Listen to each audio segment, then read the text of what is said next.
زمونږ د پښتو په کتاب کې یو قصه وه لالچي سپي په نوم باندې وی یو سپی یو ځل چې کوم دی اډوکي یې خوله کې نیولی و او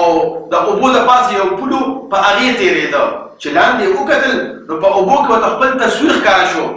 نو خیال یې دا وکړ دا جوړ بل سپی دی او ده سره مډوکي دی راشه د ده نه هم دا اډوکي واخلې چې دا سوچ یې وکړ او یو غوږ یې نارې کې د غوږ سره چې هغه خپل اډوکي لاندې په اوبو کې پرېوته او تش تور پاتې شو نو هغه خپل اډوکي هم نصیب نشو دقه د لالچ نتیجه ده او څوک چې لالچ کوي نو خپل رزق به هم پاتې کېږي او نه به نصیب کېږي نو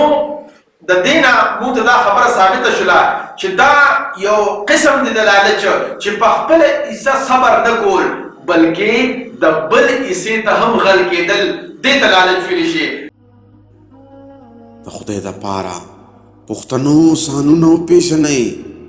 ستاسو دپاره خو به ځان له پیغمبر نه راځي